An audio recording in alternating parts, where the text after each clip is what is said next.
budget that we're looking at? We're 7 minutes past the witching hour on Okay, call meeting. global time, so anyway. I turn the meeting over to you, Steve, if you want to Okay. open it up. All right. Welcome, everybody.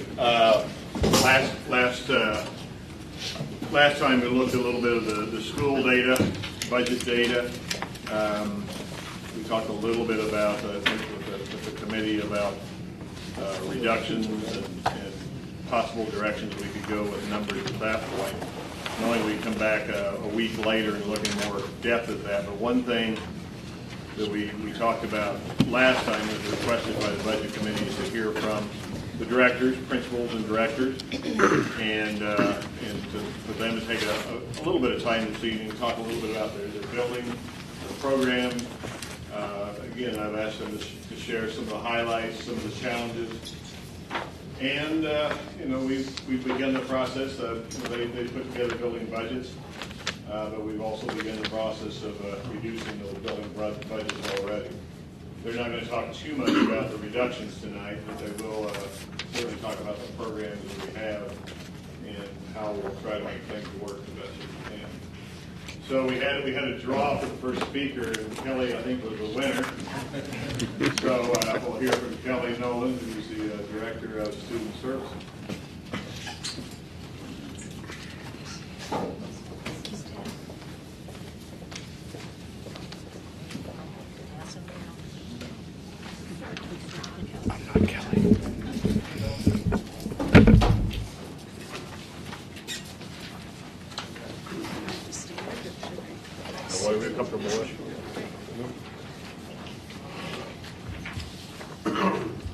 So this is basically program highlights for the special education budget that I prepared when I presented this information to the board back on November 14th.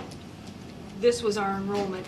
Of course, that changes day to day. So it could be up a few, or actually it is up to 123 right now, total number of identified students.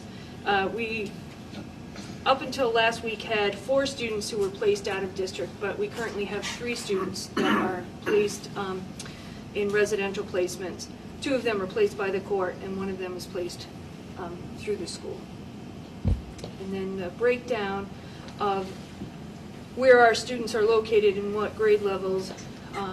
We had 16 in the preschool, and you can see that preschool programs is Little Leopards, Children's House, Shining Lights, or Head Start. So depending on where there's space available or if you're income eligible, students are placed throughout the district at those sites. And then at Lakeway we have 54 identified students, Daisy Bronson 15, Littleton High School 35. Enrollment at Littleton Academy, that's our cap that we're approved for. We have 26 students, and we maintain pretty much a full, we reach the max number every year. Number of case managers, district-wide we have 11, and one of those positions is grant funded. Paraprofessionals in the district, this number has stayed the same the last couple of years. We have 35 full-time paras, and we do have 3 part-time paras who mainly work in the preschool. The part-time paras do. And then you can see the breakdown of paraprofessional assignments. It does seem, when you hear 35 paraprofessionals, it may seem like a high number, but we have a significant population of our identified students that do require one-on-one supports, because of their disabilities. We have several students that are not toilet trained, that are nonverbal, that are safety risks to themselves, so they need that additional support because of their disabilities. For related services, speech, occupational therapy, school psychologists, and physical therapy, those are the same in terms of the need as last year. We've not increased that, and I'm not recommending to increase those positions at all in the upcoming budget. Last week, when the budget was presented to you, if you looked at the overview for special education, including the related service lines, there was an increase, overall increase, and this did not include labor, my number here does not include labor, of $87,490. But I had proposed an increase in out-of-district tuition of $88,500 in that budget. As we're working through budget cuts, next week you may see a change, a slight change in that. You know, when we're looking at out-of-district students, when students are placed by the courts, we have no control over that at all, you know, and so they could go to a residential facility or they could go to a foster home in another town. We're responsible for the educational portion of that, and you know, I think there's a large number of families involved with the court system for abuse and neglect cases, and so we never know when we're going to get that call, or you know, say that they've placed a student somewhere. So I don't know if you have specific questions about special ed programs. The paraprofessionals, are they listed under teachers or are they under staff? They're under support staff. Support staff? I believe that's where you'd find them, yeah, in the budget. So. When you talked about the academy, Yes. do we have a need for more than was it 26 spots? I mean, Sometimes we do run into that. The great thing about the academy, and then also the Choices program, which is at Lakeway, that's the kind of the academy for the elementary school. We have out-of-district placements, so I have other towns contacting me to see if we have room. So it does generate revenue. I mean, right now we have 3 out-of-district placements, and so you know that's $75,000 worth of revenue that we're getting for that. So sometimes it's always open to Littleton students first, and if we do have space available, I do allow that out-of-district students to attend those programs. but if you had 27, 28, 29 candidates, how would you address the other 3? Well, we do run into that occasionally. It's one of those things that if you build it, they will come. And so to really maintain the integrity of the program, you have to keep the numbers smaller. So we do have to get creative. Sometimes we'll have a student that may attend only 1 class or 2 classes down there instead of being enrolled full-time. Right, borderline, if you would, that they could Yes. do some of each Yeah. on a given day. The academy students are all high school students, correct? No, they're 7 through 12. 7 through 12? Yes. Okay. And some of them come, I mean, I've seen the bus leave at, I happen to go to that building for something else, we've seen the bus leave at noon or 11. Some of them go partial day there and then come back to the school? No, when the bus picks up at noon, it could be picking up preschool students, or we do have some students that are attending a program called the Impact Program, which is, so they spend part of the day at the community college, and then they're brought back at 12:30. The community college downtown? On Main Street? Up on, Learning center? yes, the Learning Center, sorry. Okay. I see, okay. Yeah. Because I know there are students that come from Lincoln, or a student I'm aware of that comes from Lincoln. So that would be probably for a vocational class, I Okay. would say. Yeah. When we had a presentation, I guess it was last week, from White Mountain Mental Health, is that right? The lady who spoke, and she gave us pretty interesting statistics, but population-wide, just, you know, they're talking about their services, that the figure she gave us was that as many as 60% of our population would be in need of some type of services to some degree at some point in their lives. Oh, for sure. Which I think, well, We're seeing that. Right, I mean, it was much higher than what I expected her to say. I thought she was going to say 30% or something. Obviously you're in that field, so to speak, so I mean, that's what you're seeing too in the Yes. elementary level. Then, yeah, and actually, it does start at the elementary level, and even at preschool age, and all the way up through. There's a great need for that service. Obviously, different degrees, I'm sure, by students, but even obviously Yeah, it having does some vary need. by the individual student, but, yeah. Yeah.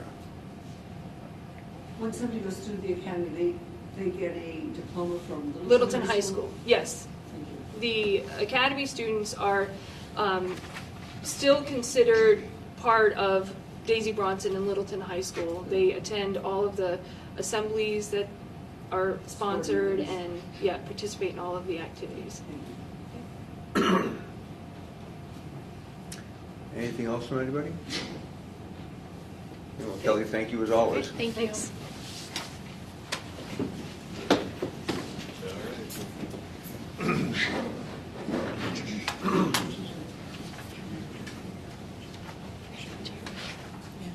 Our next presenter is Crystal Martin. She's the principal of Lakeway Elementary.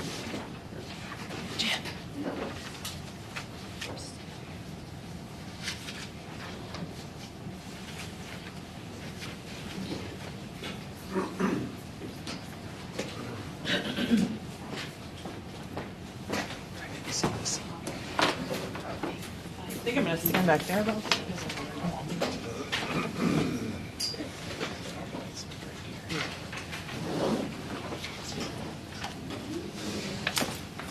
going to stand here something. So Crystal, Yeah. are you a rookie? Officially, yes. Officially, yes, Yeah. but not a rookie in other respects.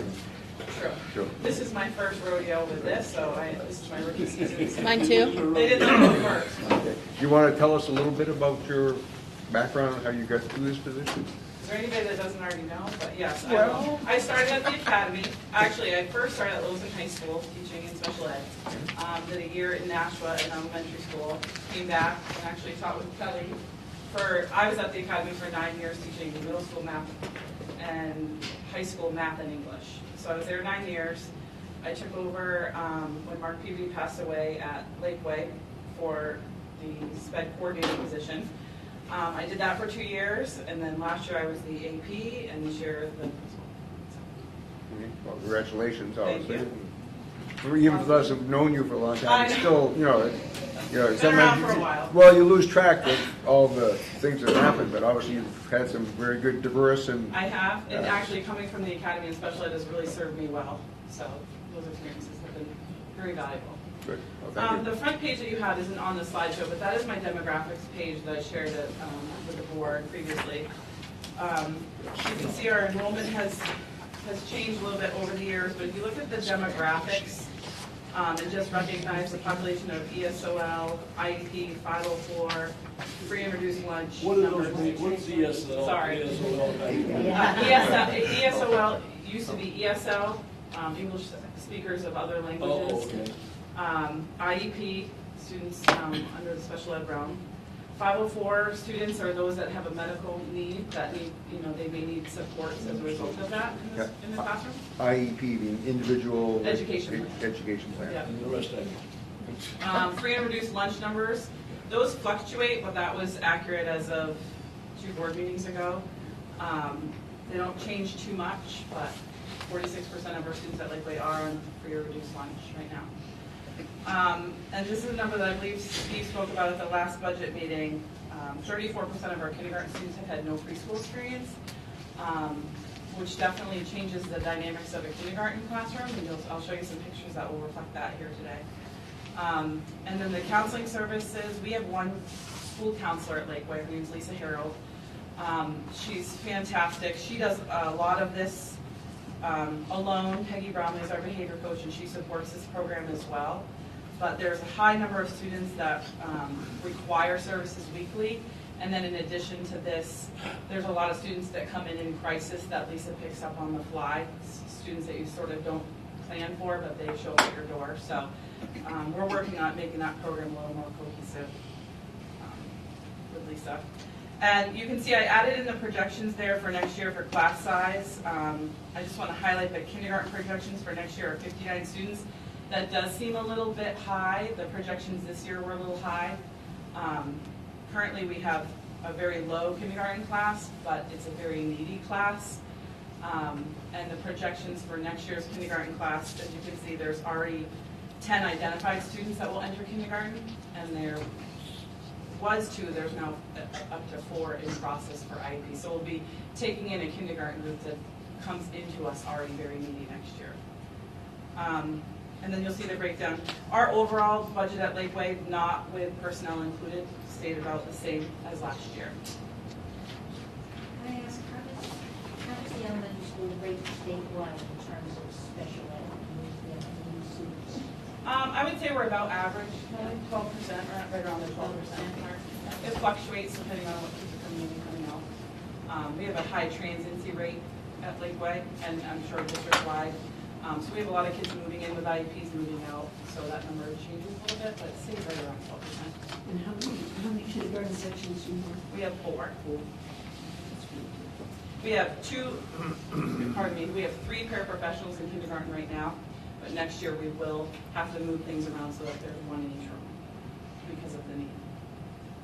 And when you talk about the coming and going, if you would, I mean, that's, just a factor of society today, Yeah. or is Littleton any different than? I don't think so, because a lot of the students are moving in and back out and back in. So the area schools, Woodsville, Bethlehem, Lisbon, Whitefield, they're not going very far. And they may be back. And a lot of times they come back. Yeah. Yeah. It's tough to plan for that, but usually pretty flexible these days, so. Well, yes, Okay, so what I decided to share from Lakeway, and I apologize, I know the slides are really small, but I'm trying to save paper, so feel happy.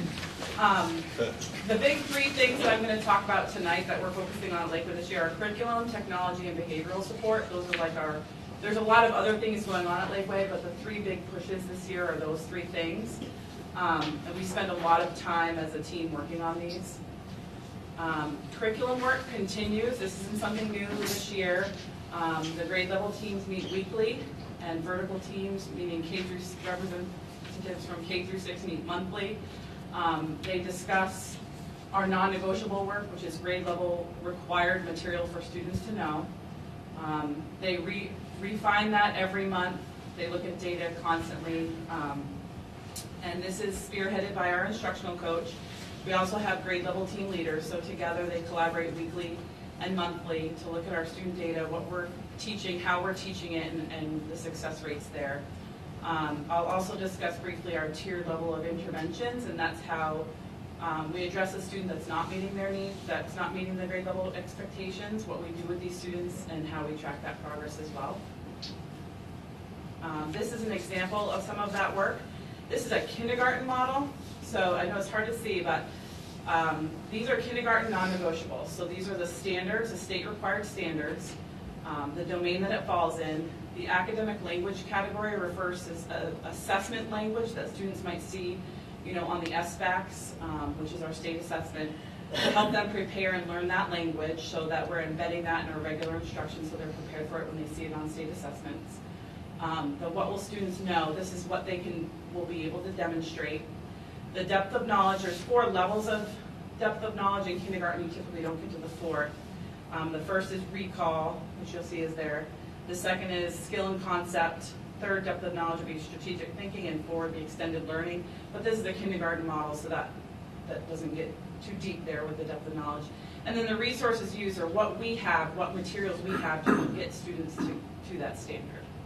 So this is just one example. We have these K through 6 for math and language arts, but they're a work in progress, so not every grade level is at the exact same spot, but this is just an example of where we're headed with that.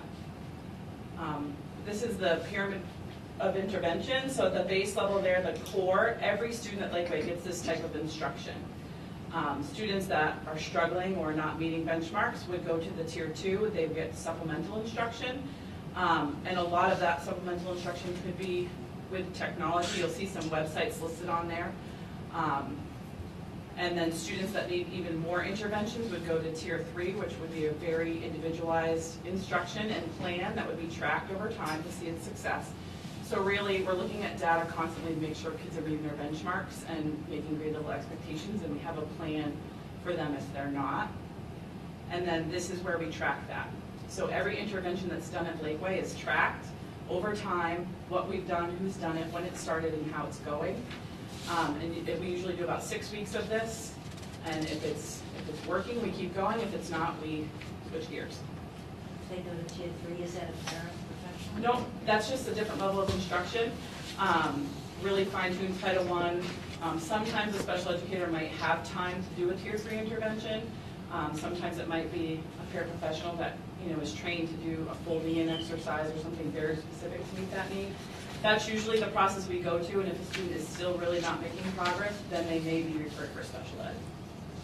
But other than that, it occurs in the regular classroom. Yeah, it might occur in the hallway, or it might occur, at a break time, but that's during the regular time, regular day. Yeah. The next big idea is behavioral interventions and supports. We have started a mental health team K through 12 this year. As you've probably heard it, and Kelly mentioned it, Steve mentioned it, the mental health piece at Lakeway is a high need.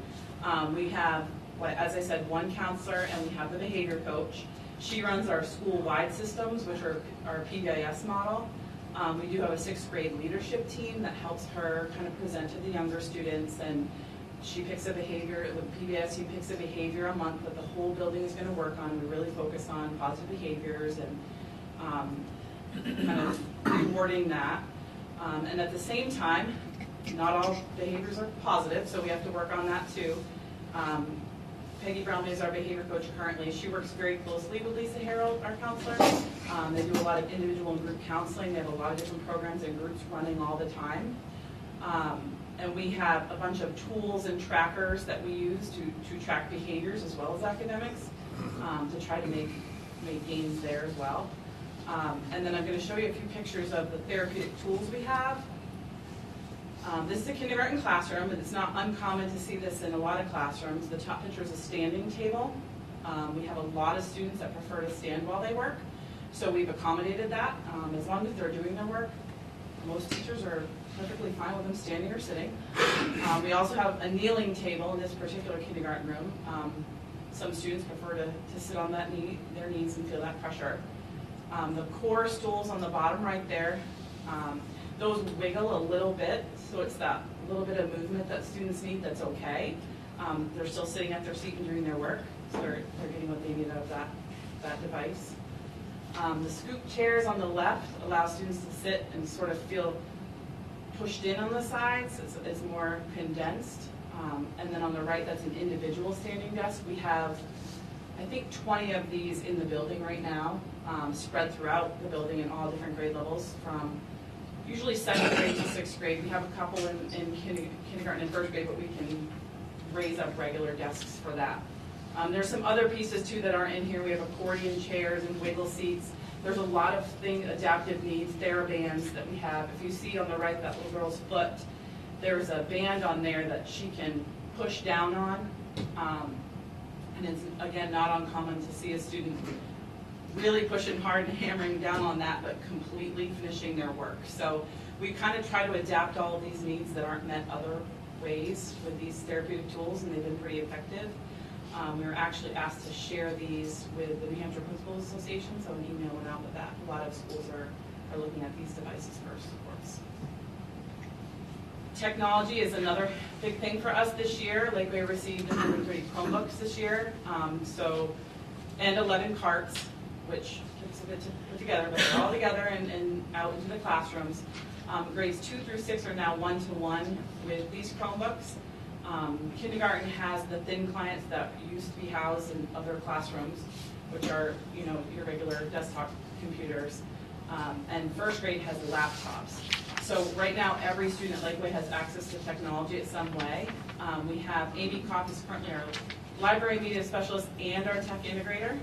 So she plans all the library lessons, then she goes out into the classrooms and helps teachers use technology in their classrooms. It's been really a phenomenal experience, especially when you walk into a 1st grade classroom and you see a student logging in. There's a video that you'll see, logging in on their own and getting to a website and taking an online test with absolutely no support. It's kind of mind-blowing to see that. But this is from Amy. She gave me this slide. These are kind of things that she keeps in mind all the time. And the biggest one is the top one. The top 10 jobs today didn't exist in 2004. So it's a constantly evolving world that we need to keep ahead of and keep our kids prepared for. And she has she works off the K through 6 tech standards, and I just found it interesting. I pulled one out of there. that a third grader is expected to create projects that use text and various forms of graphics, audio, and video with proper citation to communicate ideas. A 9-year-old is expected to do that, so I don't know if I can do that. we're gonna have to get going on that. Stakes are high.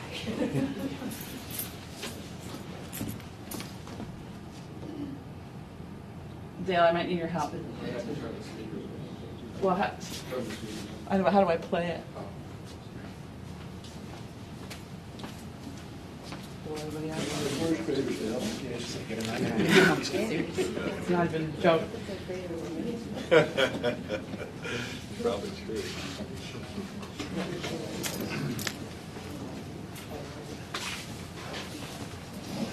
Having the students in my room using Chromebooks on a regular basis has completely changed what we can do in special education. A lot of the programs that we're now able to use teach independence to kids to be able to come in, log on, learn to research, and more importantly, it's improved their engagement. Students only want to do paper and pencil work for so long, but I've seen kids that I've struggled with in the past completely take off this year because they enjoy doing their work and the level of engagement is a lot higher than what they have done every day.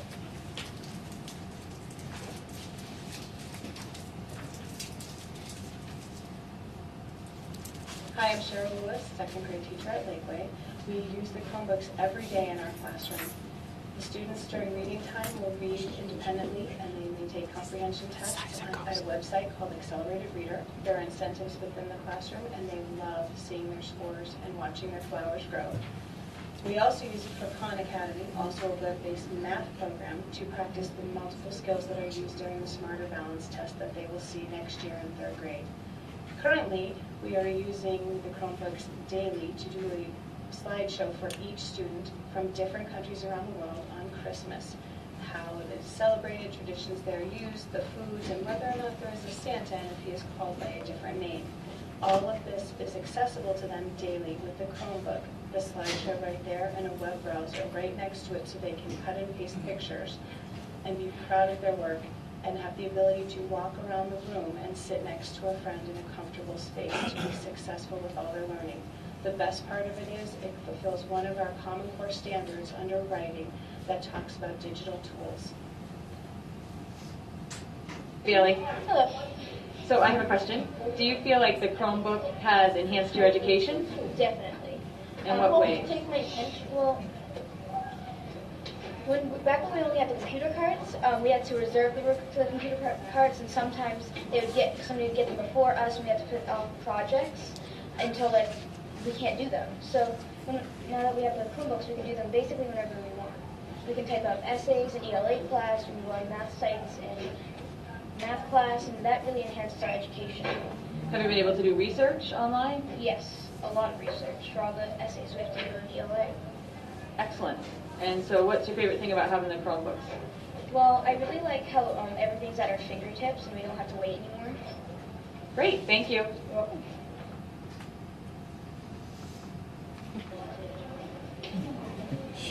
There you go. Pay attention, George.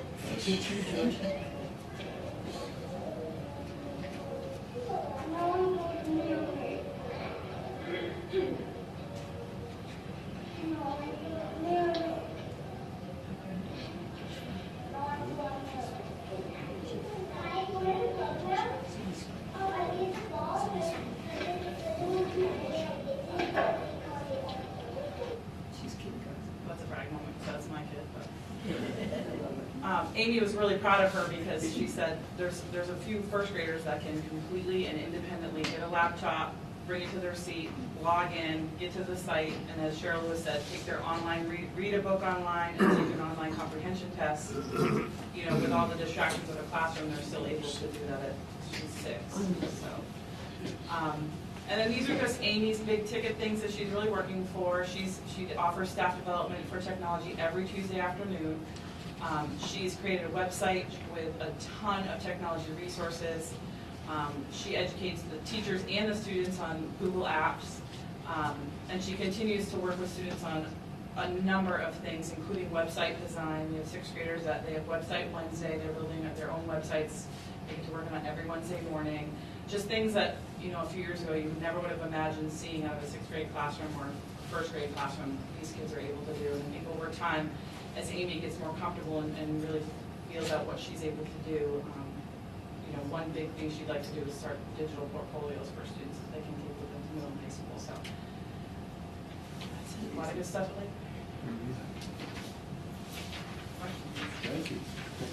The one, yeah, I'm gonna let you off quite now. And this is, not trying to narrow down to real specifics, but I mean, obviously, one of the challenges that we've been hearing about for several years now, obviously, is starting kids off right in elementary school, which one of the reasons we've been concentrating on small classrooms for a long, long time is we feel that that's part of it.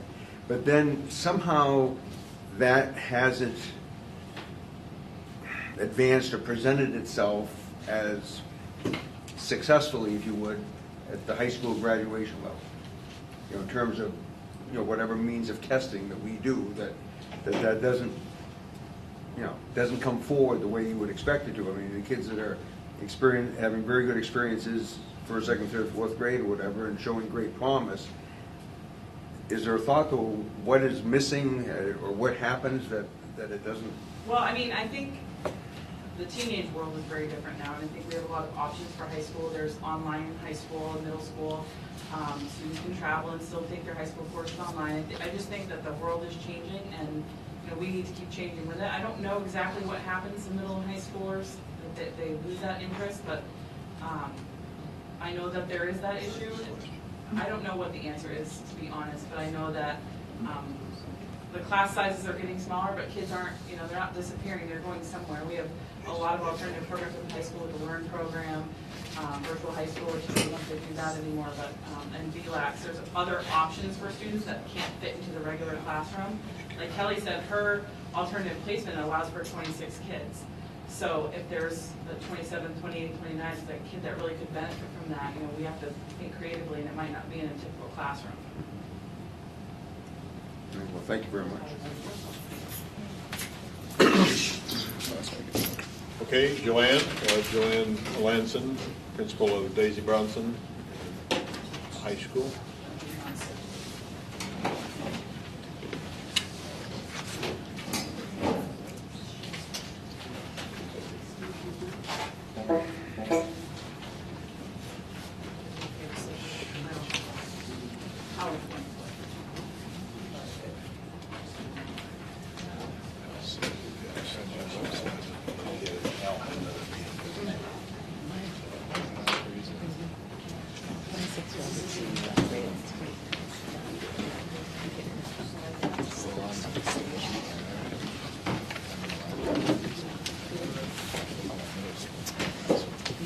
I'm Joanne Melanson, the principal at Daisy Bronson Middle School and Littleton High School. This is my third year, and as you can see with my top sheet, we have an enrollment of 344 students, 110 at the middle school and 234 at the high school.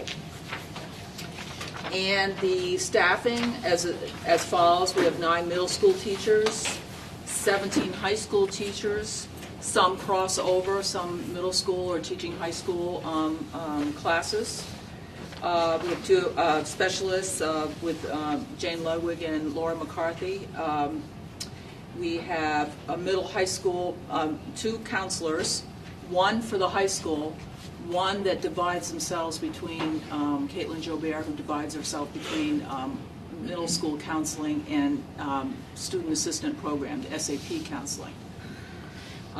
We have a nurse, we have 2 receptionist secretaries, we have 2 administrative assistants, 7 custodians, 1 truancy officer, a library media specialist, a principal, and assistant principal.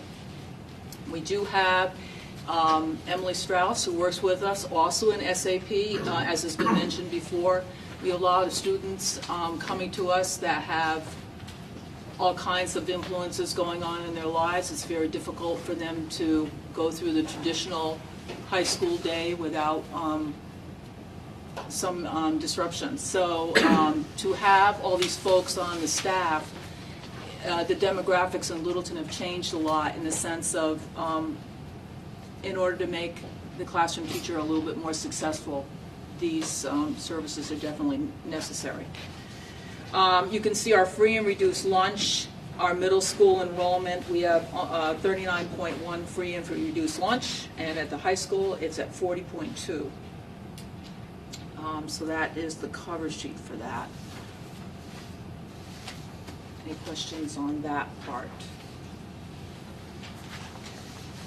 The other sheet that I gave you, I want to talk a little bit about past recognition first.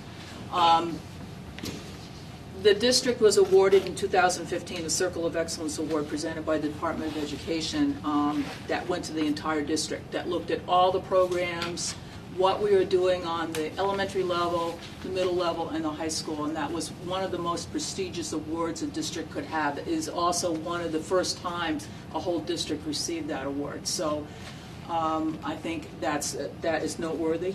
And they looked at a lot of different things, success of graduates, test scores in the elementary, what's going on at the middle school level, and I just wanted to mention that to you. Littleton High School is also noted for, in 2015, the U.S. News and World Report with a Bronze Medal Award, and that usually measures the test scores for any school that's in a rural area.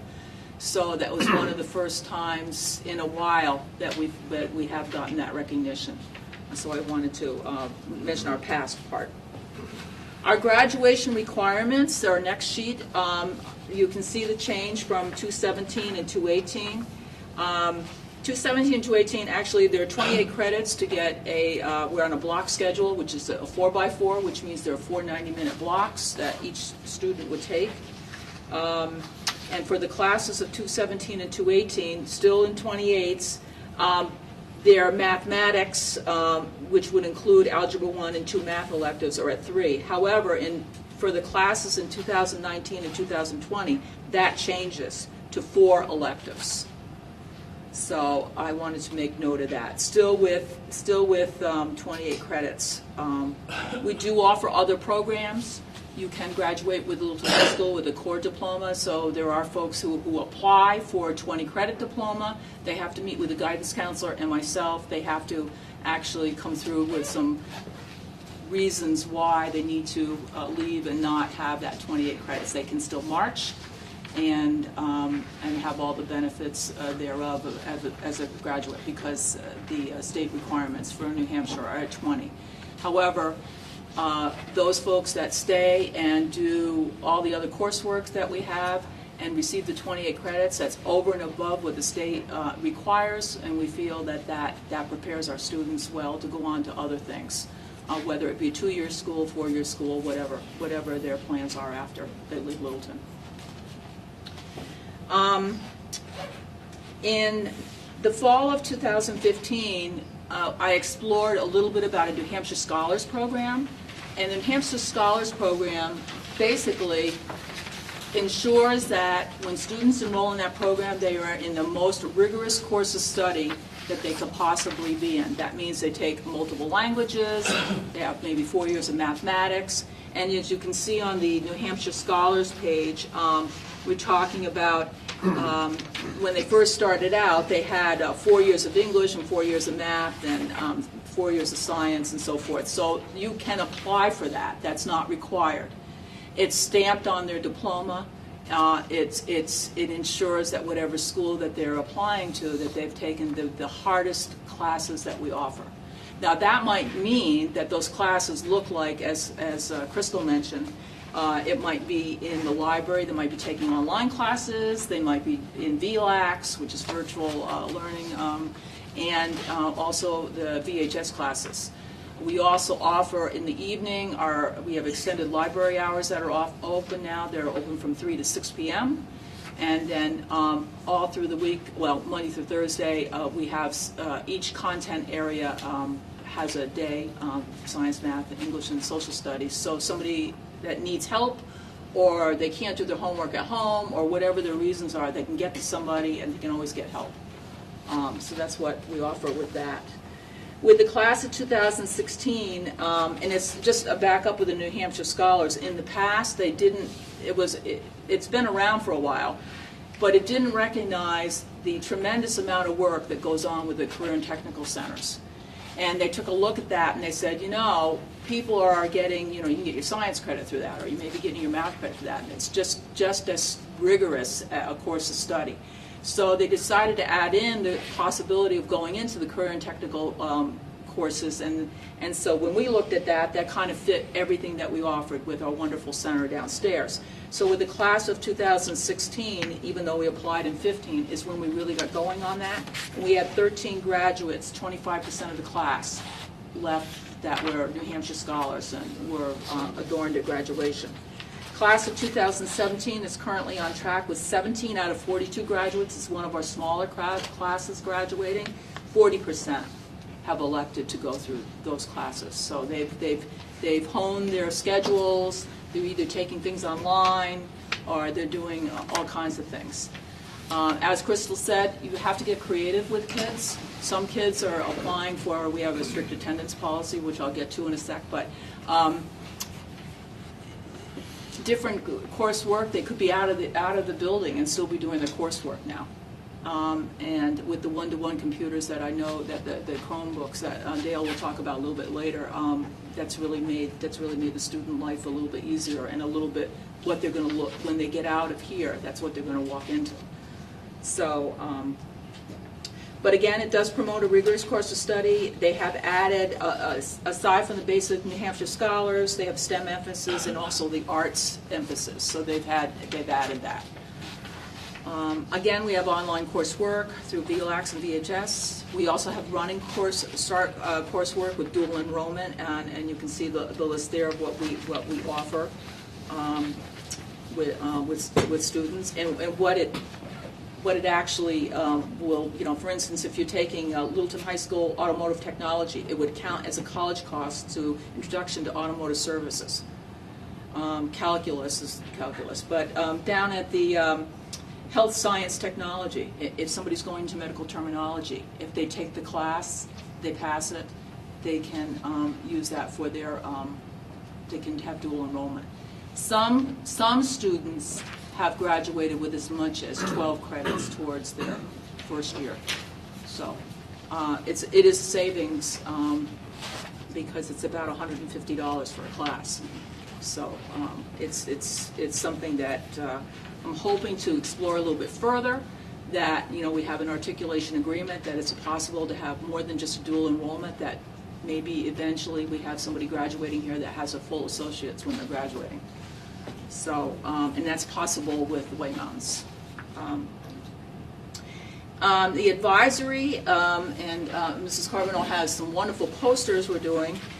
Relationships are really important at Littleton High School and Daisy Bronson Middle School, so every student has an advisory class, and that is because there's such a need to have such a very good relationship, a one-on-one relationship with either one teacher or multiple teachers, but they're all assigned a teacher they can go to. So it's all set up, and we created competencies as we're working toward competency work, much like Lakeway has already done, to work towards that, and how their soft skills, their interaction skills, interaction with each other, with teachers. And so freshmen are working on career exploration and the discussion about that, like what's out there. They are working on a book by Chad Foster that's called Teenagers Preparing for the Real World. So they have all kinds of things that they're doing, like, for instance, they go out to businesses and collect business cards. And what's the point of that? The point of that is making contacts, because you never know where you're going to be. I have one in my house that didn't think they'd be back, and they're back. So, it's not a bad place to be.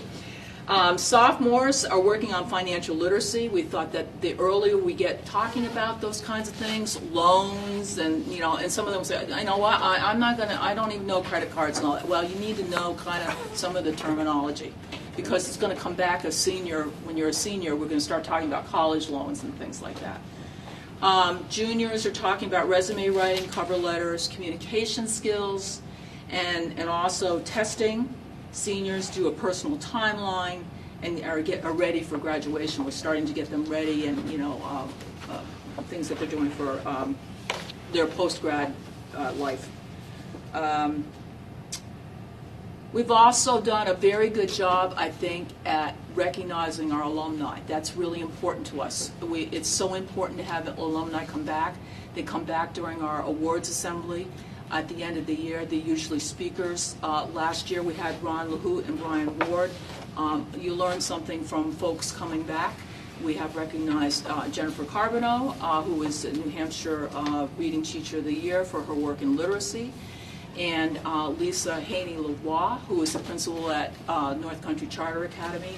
Those folks are all listed in down and did a wonderful job of connecting because they all left here with a Littleton High School diploma. It's what they did with it afterwards maybe with aside from Jennifer, the other three were not National Honor Society folks. So, it's important, and they talk to the kids about that. This is what I did. And I never thought I'd be where I am. Some people changed jobs. Brian's now a lawyer, and that's not how he started out. He's also responsible for the letters on the front of the building. And the kids thought that was kind of a neat idea, because you see the letters every day at Littleton High School. It's what they give back to the community. And they think this place is so important that this is important to come back to talk to the kids. So that's what we've been working on, that connection. We did do a couple of policy changes, and I did want to bring that up because it's important to what we're doing for the climate. We did initiate a dress code policy, and it's been in effect since 2015 of January, and it has created a really good climate. Kids are probably the best dressed when they go out of here.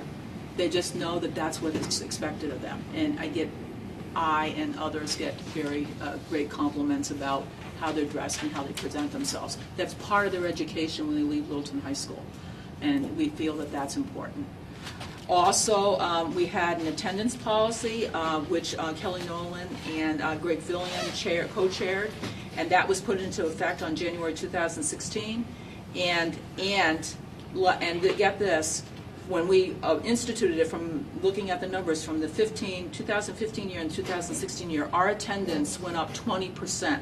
It was 74.6. We had all kinds of trouble getting folks to come in. It's at 94.6 and holding. That's where we are. That's amazing. Attendance, sorry. Attendance coming to school. Regularly? Yeah. On time? On time, and, because that's... Down to 74%? 74.6 to 94.6. And that's important. We looked at it again to make sure the numbers were correct, and it's pretty steady, same numbers. So our other claim to fame, our music and band department, that was kind of like floundering 3 years ago. We hired a young woman, Christina Noyes. If you got a chance to come to our wonderful Christmas concert, we had 300 people in attendance. That's the most ever we've had. And she started when she came here in the fall of 2014 with 65 students. That fine arts is so important here. We've hired some really great people, but she started. And she now has 112 students, but she has 28 high school band, 23 high school chorus, 41 middle school band people, middle school chorus 20, and a pep band of 20. And our pep band's responsible for marching in the homecoming parade. That's 3 years now we've been doing that. It's not as if those of you maybe have graduated, you can remember the flat lines and all that. We can the trailer trucks and things like that. We can't do that, so we've done our next best thing, and the kids are really excited about that. And the band's involved, and it's a big deal. So more and more kids are involved with, if they can't fit the class in, they still hang out with her, and they still perform in the concert. That's how important that is to them. So we're hiring people that are more conscious about making those accommodations for our students. They've been at the New England Choral Festival. Sophia Mendez and Victoria Thompson were named to New England Choral Festival this year. the New England Band Festival. It was Austin Hastings and Jenna Doucette. And they are freshmen, and it's very difficult to get freshmen to perform and get in. 400 students can be nominated, and 200 were selected, and we had 2 of them, and they're freshmen. So but it's not just the music department, it's the art department that's growing. I mean, we're planning a big regional art show that will be the host, that we'll have in April. We did a major showcase in the spring last year in which kids worked with teachers, and it was all student-led in April. They showed the community what they have been learning for the almost 2 semesters, and all the staff did was just kind of guide them, and it was all about them, and it was pretty well attended. And this year we're going to expand it to the arts, so they're going to have in the gym more like an art gallery, but it won't be just Littleton High School, it'll be profile and some other invitations will go out. So we have a young art teacher, Melissa Jones, who's just phenomenal and working with ceramics and glass and all that kind of thing, and it's just amazing what the kids are doing. So the fine arts are just as important. We hosted the North Country Music Festival last year in March, and we had 600 students in attendance. This year it's at profile, and we have 16 students attending that. You have to apply to get into that, so when you're hosting, it's a little bit easier. But we have 2 students singing at the Ray Burton Welcome Center December 15, and this is our Red Apple Recognition Award. The school board has seen this, but this is for Jen and I to talk about teachers thinking outside of the box. And I'm profiling a lot of our teachers because the young folks that we've hired definitely have a influence on our older teachers. It isn't like, okay, these are the new folks coming and tell us how it is. They are so willing to collaborate. But we decided, Jen and I, to encourage that collaboration a little bit further, where they all had to work together in pairs. They didn't know who they were coming up with a pair. And we just had a Native American project that was done by Jeremy Brown, who teaches 8th grade social studies, and Greg Fillion, who's our phys ed teacher. And it was all about the tribes and tribal things and all of that, and they had to go and learn archery, and they meshed the thing together, and it was just phenomenal. It was just phenomenal. Today, I went to a Stephanie Potter's class, 8th grade English, they're reading a book on India, and the kids decided to get into the book, they had to actually cook, so they had to talk her into that, and we went down, and there was a lot of spicy things and everything like that, but it was like, wait, this is really what it's like in the book. So they're more into, I want to see what's going on in the book, and that's permeating our instructional coursework at Littleton High School now, and it's coming from the middle school. So the influence that Crystal's had at Lakeway and Dana is coming up through the middle school and going into high school, and I think that's a wonderful thing to see. So the Red Apple Award is for people thinking outside of the box. It's gone to Stephanie Potter for her work. She also did a work with the Chamber of Commerce on why it's great to live and work in Littleton, and the kids took their Chromebooks down. They got permission to do ads. They they learned a lot about Littleton that they might not normally know about, and they took their classroom outside, and it was phenomenal.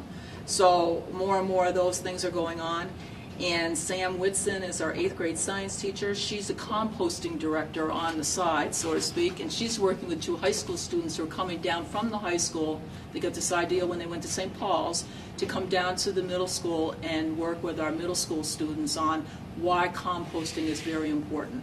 So if you want to take a walk down there sometime, we have about 2,400 worms down there that, But it's pretty exciting to see the high school kids go down back and teach.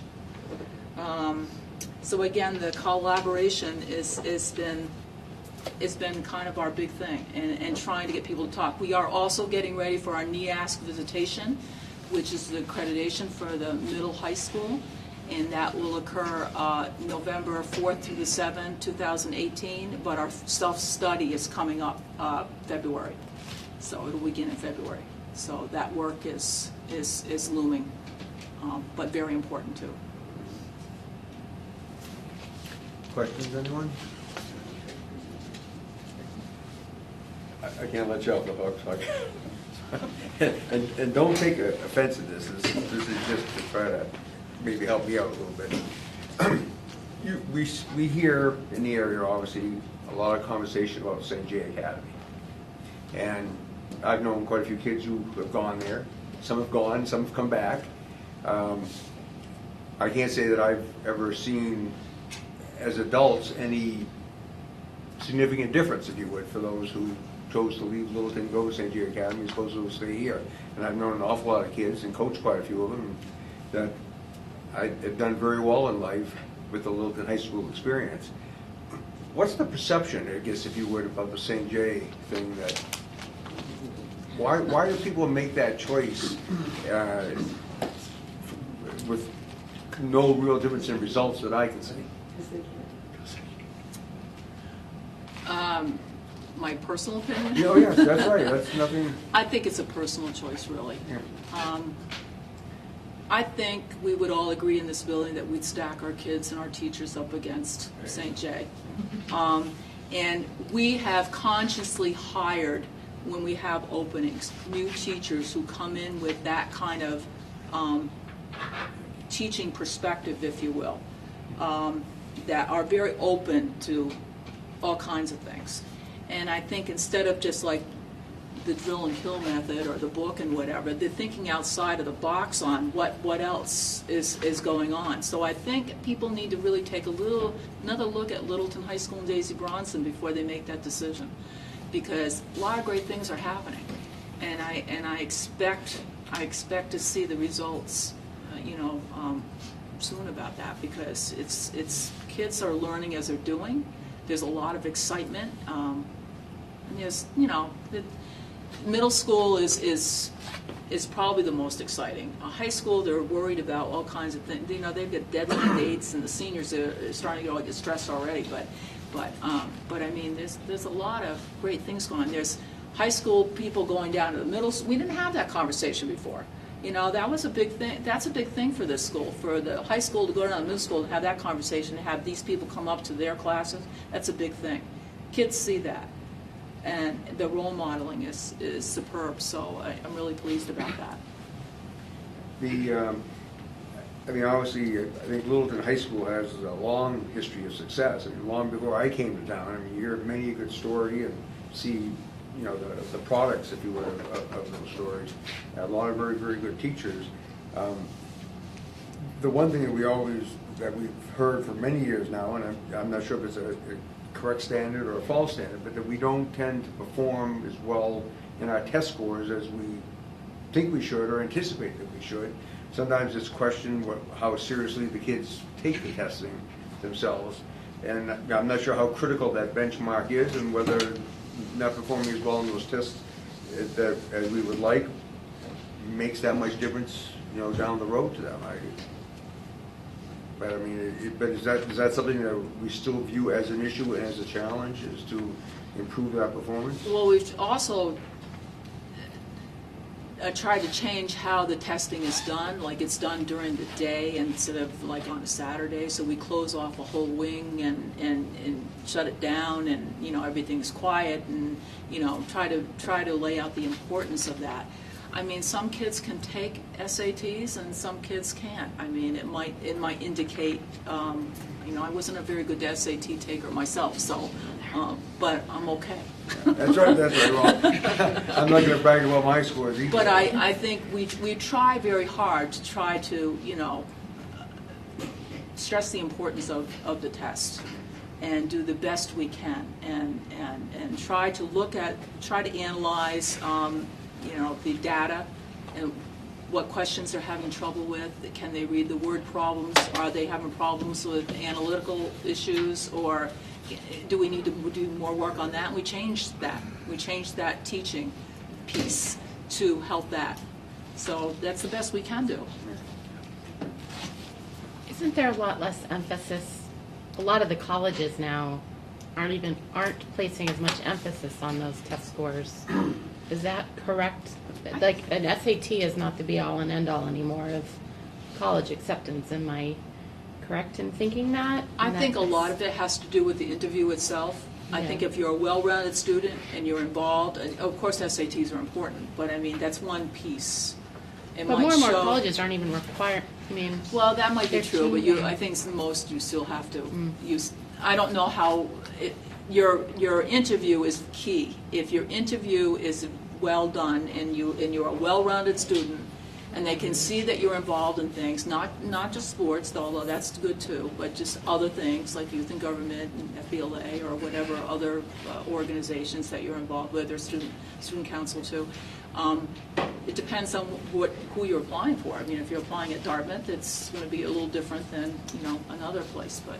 But I do think that your interview is key. Anybody else?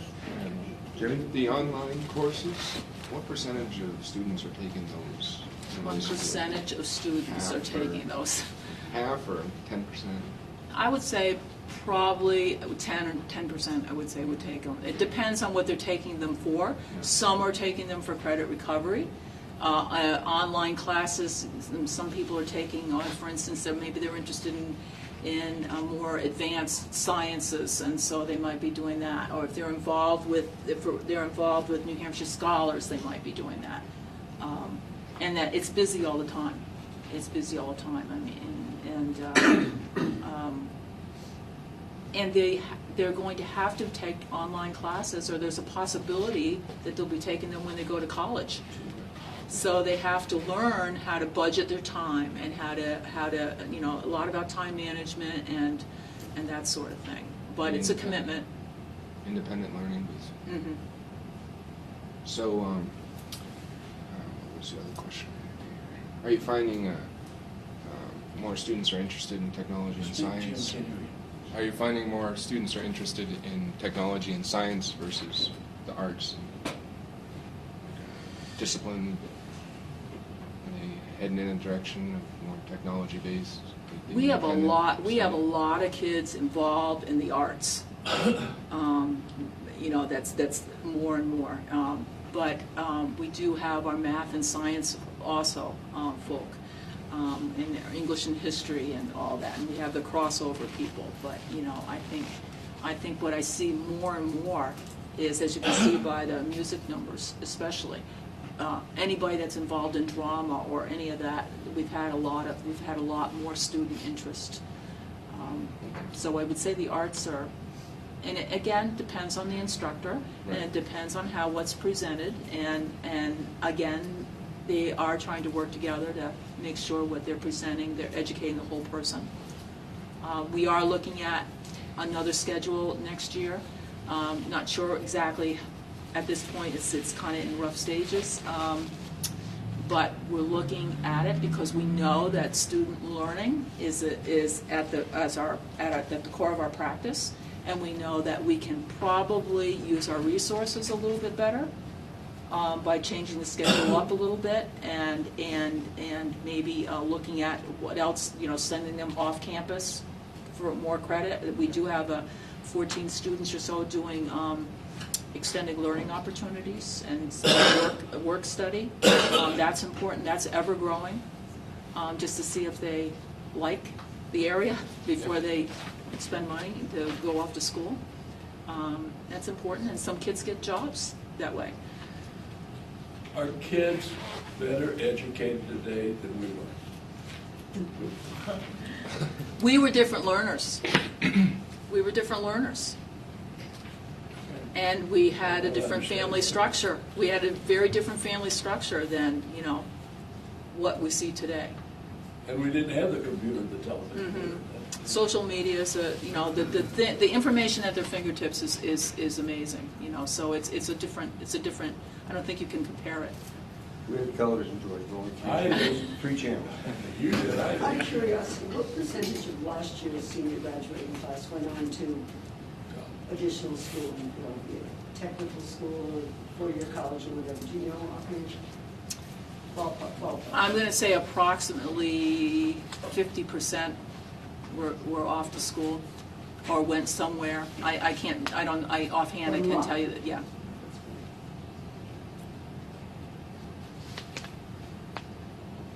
Joanne, I thank you very much. Thank you.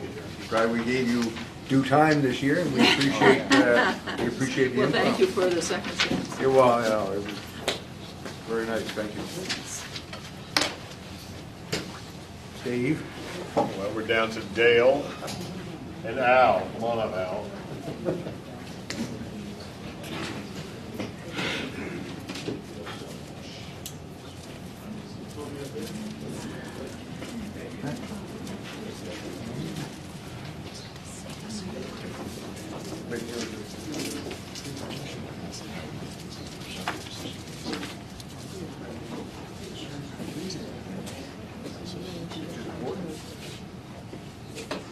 Hey, I got your sticker, Jim. Good evening, I'm Al Smith. Many of you, if not all of you, know me. I'm here to talk about career and technical education. So, here's some stickers. You can feel free to put them on your windows of your car if you wish. But really, why I gave them to you is at the bottom of that, there's a new state website that provides anyone with a lot of information on career and technical education around the state of New Hampshire. And also, there's a link at the bottom. You see a map. You could click on all the career and technical programs in the state, all the schools in the state, so you get a feel of what's being offered. So, what career and technical education is about now, so it's a little different than when I went to school, probably when you went to school. It's all about high skill, high demand, high wage. And each of the programs around the state of New Hampshire have to be approved by the DOE. So if you want to start a program in any of the schools, there are a number of criteria that you have to pass in order to be approved by the state of New Hampshire. Programs are organized in 16 career clusters. All of us in our lives have worked within a career cluster, and that just models the federal career clusters. Career and technical education, although we do offer programs for middle school all the way up, career and technical education, those programs are designed for 11th and 12th graders. So when I give you some information on our numbers, those are 11th and 12th graders only. And programs are designed for 2 years. Typically they're 4 semesters. This is a year 1, there's a year 2, and we like to have students participate in the 2 years, and you sometimes hear the term, especially the school board hears a lot, about completers. Completers are students who have been in the program for 2 years. The content of each of the programs, the curriculum goals, if you will, are outlined and defined through program competencies. All those program competencies are online in the DOE, and each center has the same program competencies and like programs. For example, our health science or our TV production, it's the same here as it would be in any center around the state. So they're consistent. These competencies, and they're reviewed about every 5 years, and this is what's important about, I think, one of the most important things about CTE is these competencies are designed in conjunction with a number of people. The Department of Education is at the table. Teachers, of course, are at the table. Membership of higher ed, colleges are at the table. And probably most importantly, membership from industry. So if we're going to offer auto mechanics, there are people from industry at the table helping us design our competencies. And they need to be reviewed very often because, as you know, industry changes very rapidly, and it's our job to stay up to date with those changes because we want students leaving here And very seldom now do students leave here and go right into the workforce. We want them leaving here and have a smooth transition into higher ed or tech schools and then into employment. Also, what's really important about our programs, we must, and this is part of one of those criteria I said before about if you want to offer a program, we must develop articulation agreements with post-secondary schools. So right now we have articulation agreements with community colleges, with state universities, with colleges in Maine, so students can earn credit here before they go on to college. So what involves there is our instructors sitting down with college instructors and looking at our curriculum and tweaking our curriculum or teaching the college curriculum here to be able to earn college credit while they're enrolled in high school.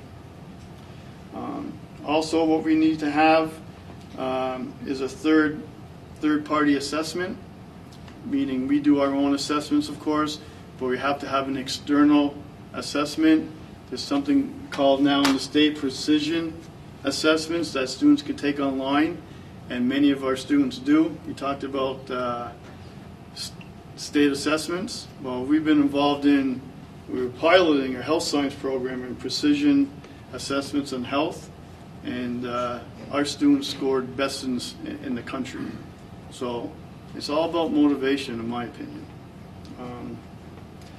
And also students take industry standard assessments that they could be certified in certain industry, under certain industry standards.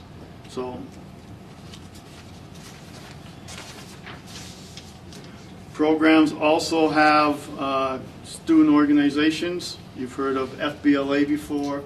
That's a student organization that our students learn leadership skills. They have an opportunity to collaborate with other students from other schools. They get involved in professional development, and also they could compete. They have competitions at the state level. If they do well, you've often hopefully heard about students going to the national level and competing in competition. What guides us in terms of legislation is Perkins legislation. So that dictates how we're funded, and it dictates our program development. And each of our programs are measured, and we call them performance indicators, certain metrics that we receive scores on every year. And if we don't meet a certain benchmark, we have to develop an improvement plan. What those are is academic attainment. That's in reading, language arts, and math. And that's all of our students. So we get students from all over, and I'll explain that in a minute. Technical skills, usually through third-party assessments. High school completion rates, graduation rates, placement, non-traditional participation. For example, this may mean you have to have a certain number of girls in auto mechanics, for example. And we have to meet a certain benchmark, or we have to adjust our recruiting strategies, for example, if you don't. And then non-traditional completion. This is also, I think, very critical. All of our programs must have advisory committees, adult advisory committees, that involve, of course, the teachers, industry reps, students, parents, higher ed, and certainly that connection with industry helps us continuously develop our curriculum, and very instrumental on purchasing. Equipment's very expensive. We want to discuss what we should be buying with people in industry, so we're obviously purchasing the right tools for the future. And then what we do also in CTE, we're able to accept students from other schools, 11th and 12th graders. So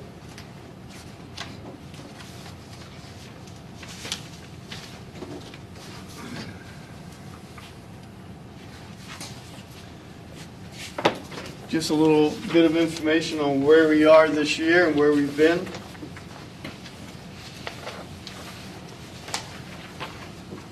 In terms of our So when I'm talking about enrollment now, I'm just talking about 11th and 12th graders in CTE. All right? So we all know that it's no secret that our enrollment is decreasing. Our enrollment's decreasing everywhere in the North Country. All our sending schools are decreasing in size. So that's very important to us because we accept sending school students from a variety of high schools, and it's very important that because we receive tuition monies from out of district students. Is that the OD? Yeah. And I'm just gonna. District. You're I know. You're holding in on. How many more acronyms have you? So as far as the Hugh Gallen Center, and we're sister-brother centers with the Paradise Center, we've had our second 20-year agreement now. When the centers were built, this was our original center was built in '85. We had a 20-year agreement with folks north of us that we both have career and technical centers. There's a lot of information in that 20-year agreement, but we're not allowed to duplicate programs. So they have a variety of separate programs up there. So as far as us, we have 8 approved programs from the state. One's pending. You hear me talk about manufacturing sometimes. Still waiting for the state to give us approval on that.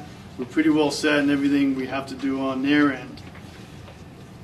Programs are available for 6 sending schools, and they include Groveton, which includes Stratford, because Stratford goes to Groveton now, White Mountain Regional High School, Lisbon, Profile, and then Linwood. So that's our geographical area that we accept students from. So as you heard me say before, it's very important that we try and recruit our students. We do pretty well in Littleton. We usually have a high percentage of Littleton students attending. So if you look at our enrollment over the last couple of years, you want to look at this year, for example. Our enrollment's up out of district. We have 108 students. And that really represents, because I have the enrollment of all the high schools, I know where we're really strong and where we could do better maybe with our recruitment efforts. But overall, out of all the available juniors and seniors, we have about 26% of those students coming here. And it's only offered first block, so you have to work very closely with other schools to kind of ask them to massage their schedules so these kids are free at that time, because the buses only commute first block. About 3 years ago, that number, we had only 80 out of district students, so 13, 14, you don't see it listed here. A higher number of out of district students, we're only attracting about 18%. So our numbers are higher with decreasing enrollment, so that's very positive. So that's what we want to do. If again, look at our Littleton students, that's about 92% of the students attending classes here.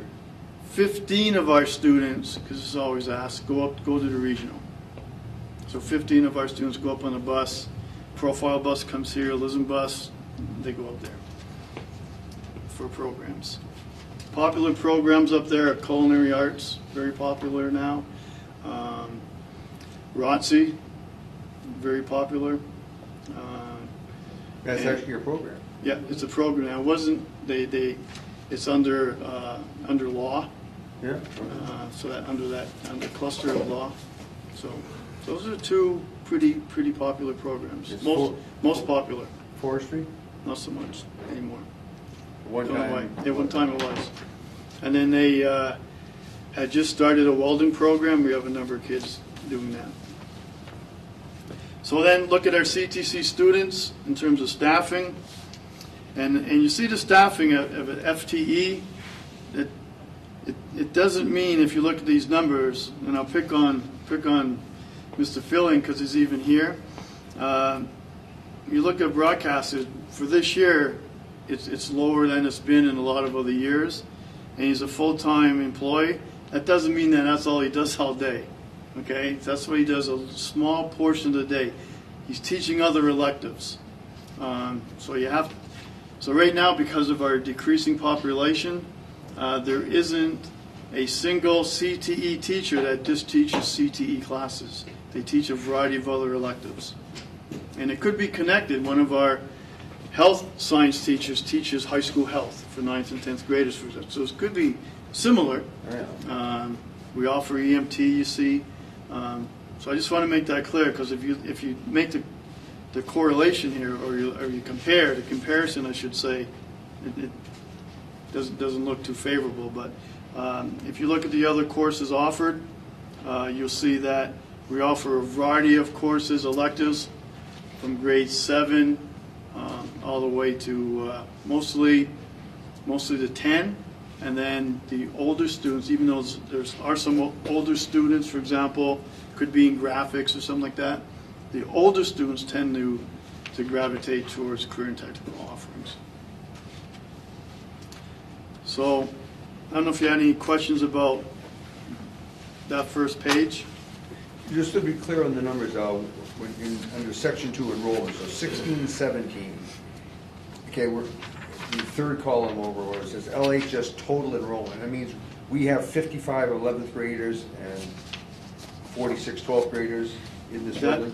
That's the numbers that are available. Right. That's a total number. So and you've got 82 of them. I have 82 of that number. And in the next column, of all those sending schools you talked about, 415 kids. Right. Okay. I just make sure I was reading that right. So you talk about our school populations in the North Country and including Linwood. You know, there's only 415 11th and 12th graders total. Gives you the picture of kind of how we're Some decreasing. other schools, obviously, one school would have all of that. Right. And there isn't a school, Berlin, much smaller than it used to be. And so I have all the numbers for 9 through 12. And obviously the regional is the largest high school. We're the second largest. If you took the high schools formerly in SIU 35 or closest geographically, so us, Profile, and Lisbon, you're under 500 kids now. And that's a small high school in comparison to... As one. Right. But if you look at the New Hampshire data on enrollment, the entire state, we're losing kids in the entire state. I don't know if we're losing or not. Is it true of all the states, Al? Do you know? Not all the states, but New England states in particular. In New Hampshire, I think there are a couple exceptions. But Oh, no, some schools are higher, but as an entire state, enrollment is down. In the Midwest, there was an article about a year ago, and it had to do with the Big Ten schools in the Midwest and declining applications, right, resulting from declining school population.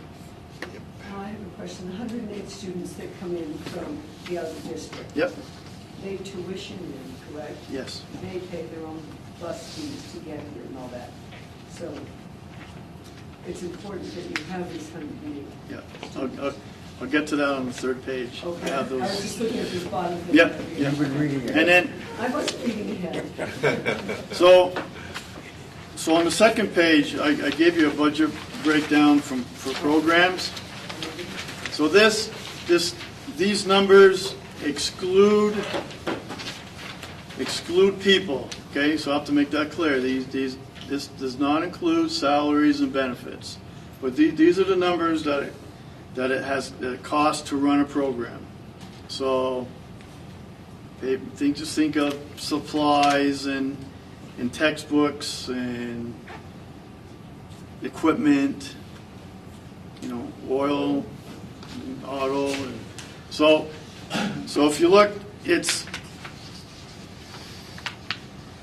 and it's so I want to just explain something. It's a little misleading because we moved some monies around in health science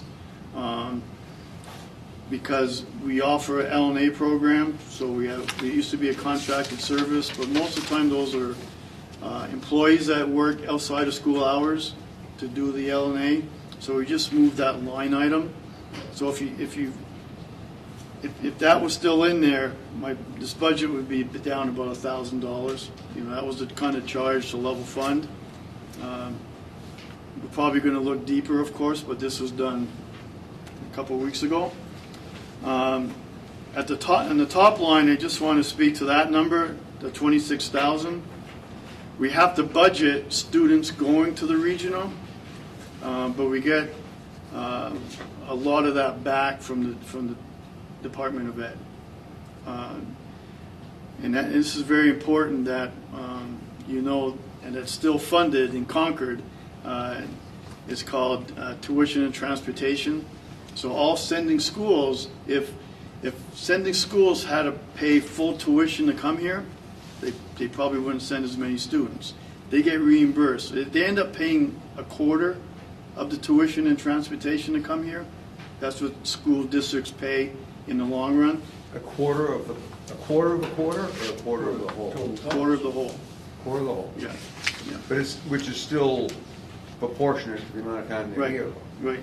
So then on the third page, it gives you a little outline of this year. So you'll see our middle school, high school total tuition of $21,000 and change.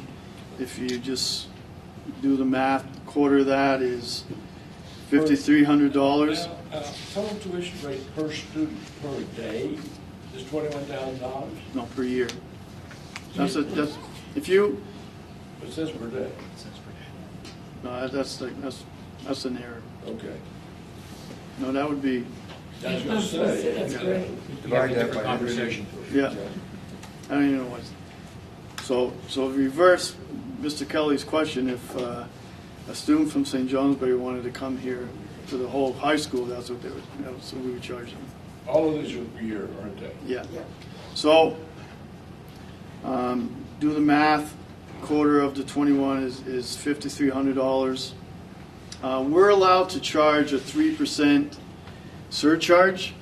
The state allows us to charge that because that money comes back to the district, and that money goes into the capital reserve fund. Years ago, that used to be 25%.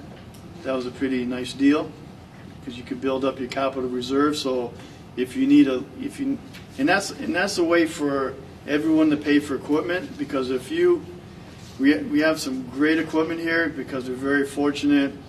When the center was built, we were able to receive a 75% reimbursement on the building, but also the equipment.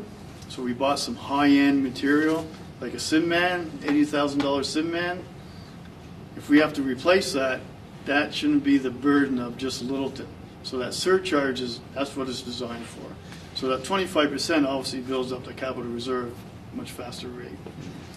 So anyways, then you see the charge there, $5,500 approximately. So we multiply that by 107, 108 out-of-district students. And the surcharge, so the $17,000 can go into our capital reserve fund for equipment. And then the 57,637,397 is tuition that goes into the general fund to offset. That's a nice revenue source for us. So having Littleton students in the programs are important to us. Having out-of-district students are really important to us. So recruitment is a big deal for us. We go out and we are able to schedule our day so our teachers go out and meet with students and really talk about our programs.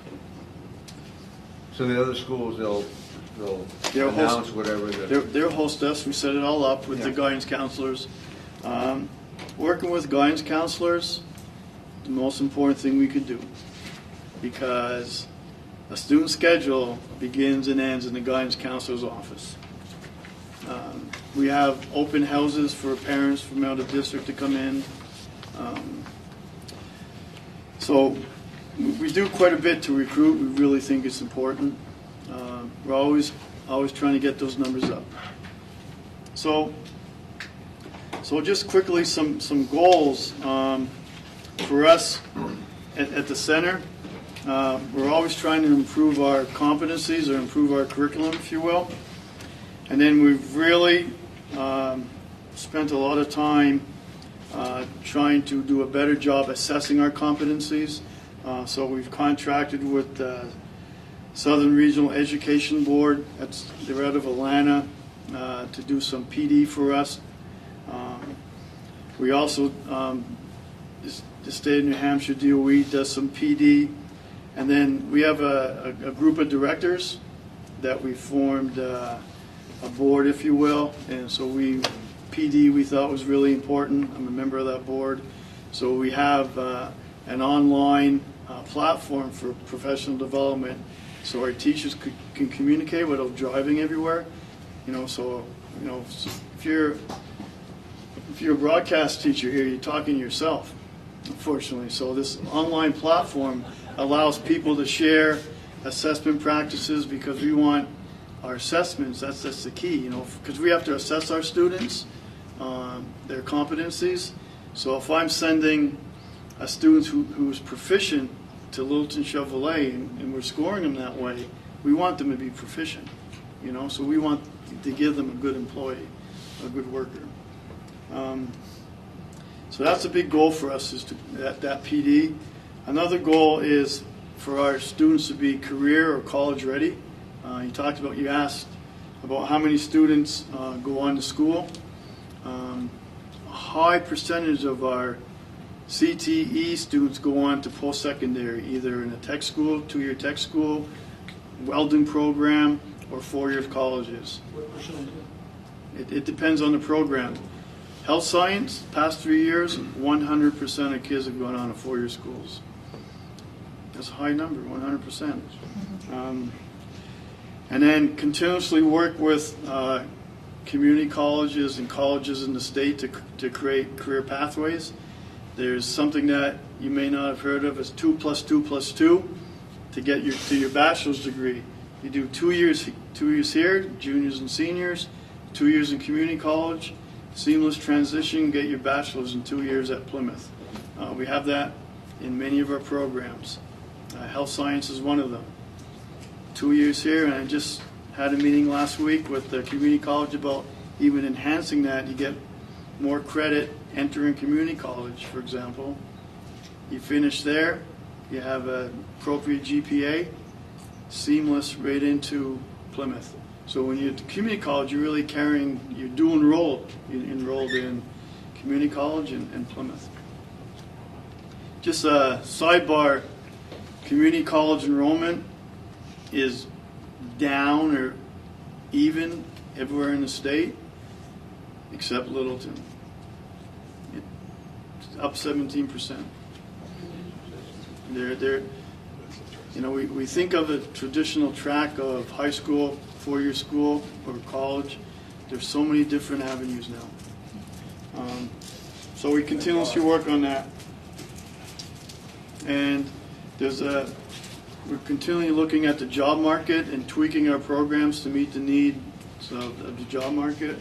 And there's a lot of information out there that, and this is countrywide, if you have an associate's degree and a certification, industry certification, those jobs, higher demand for jobs, and as good or even more high-paying jobs than with a bachelor's. It's shifting. It's really shifting. Not that you don't need jobs with a bachelor's, you still need those. But that number is staying the same, about 20%, and it's kind of shifting. And another goal for us, you heard me talk about it, recruitment and branding, kind of branding CTE, and talk about my new CTE pen. This is the state level, the kind of branding, learning that works for New Hampshire. That's their new branding. If you go to their website, that's what you'll see. And then another goal that we have, and we tried to do it this year, we didn't have the numbers we wanted, but one of our responsibilities is adult learning. So part of what we want to do again, and we applied, we received the grant, and then we didn't have adults sign up for courses, but we want to be able to offer electrical and plumbing and maybe even manufacturing under our roof. Tuesday nights, we have a manufacturing course that's offered through the college using our equipment here. It's a joint effort with the community college for adults. That's a goal. We want to do more of that because it's critical. And this is philosophical, I guess, but what we do in the CTC, we play a critical role, and we have to communicate with industry to meet their needs. You go around a lot of a great industrial park that we have, and you do an inventory on the employees there and their ages. People are aging out. We have a huge responsibility to work with industry to meet their needs, or otherwise these companies are going to shut their doors and move away. They won't find the workforce. And the workforce at all levels. And I'll use health again as an example, because we have students in there who are going to end up in the field at a variety of levels. Industry has a variety of levels of employment, right, of skill level. So students leave here, and we have a high number of students taking LNA and receiving that certification, and they may be gainfully employed as LNAs for years, and then maybe they'll move up. And we have students in our health science who have aspirations to be a physician, and everywhere in between. So that's kind of our role in CTE, to meet the needs of all students and try and do that. So that's what we're all about, and it's good time. It's exciting times. It really is. Questions, anyone? Any questions? Steve, I have a quick question for you now. What is your total net difference between your income and your expense when you debt service? On CTE? Yeah. You're showing me your revenue at 576. What do you generate in expenses minus debt service? Total budget for CTE, I think, is $1 million and change. What so is that's it? the difference. $1 million. $1 million? Because if you add the, I could find that. So $1 million inclusive of your $100,000 that you just proposed is your non-labor expenses? No, that's included. Total? Yeah. What's So what the monies that we don't bring in is roughly $500,000 that it is funded by the taxpayer. How many total employees do you have? 8. Okay. And 9, how many students do you have that? 10, including 8 teachers, not all full-time, myself, and an administrative assistant. How many employees, how many students do you have that do not go to the CTC that travel out of district? That travel, Other CTCs? 15. 15? That travel to the regional. Are my numbers correct, Tom? Very close. All right. Al, thank you very much. Thanks. Thank you. Dale, I guess you're next. All right, Dale. They make the new guy go last all the time. I'm used to it. They didn't let anybody else leave, though, Dale. Well, they might sneak out the back. You never know.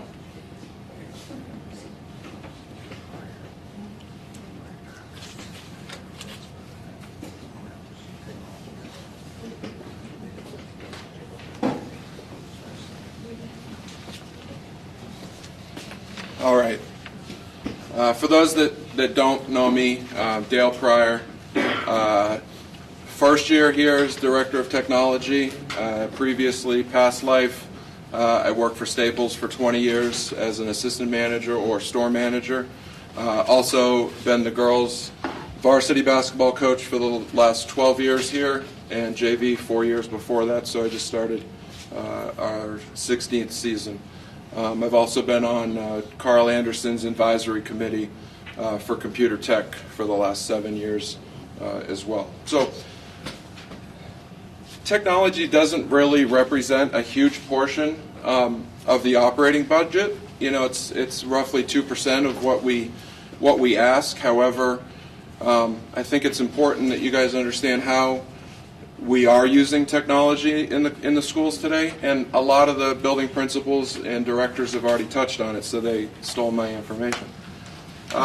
First off, there's really truly only 2 members of the tech team. There's myself for here and Daisy Bronson Academy, as well as SAU, and then Matt Champagne, who works primarily out of Lakeway, but has been extremely helpful with our transition.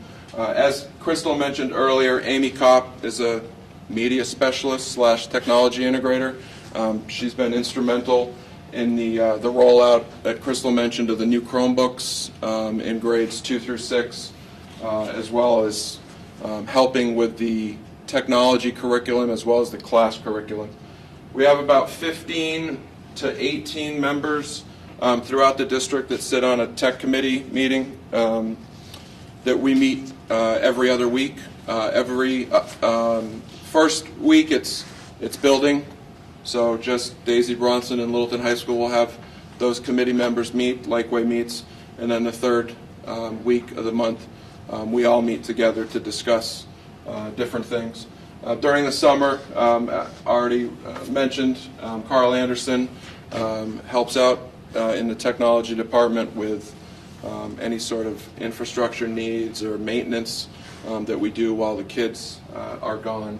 And then we offer weekly staff development opportunities for every member of SAU 84, either at Lakeway with Amy or here at the middle high school with Jeremy.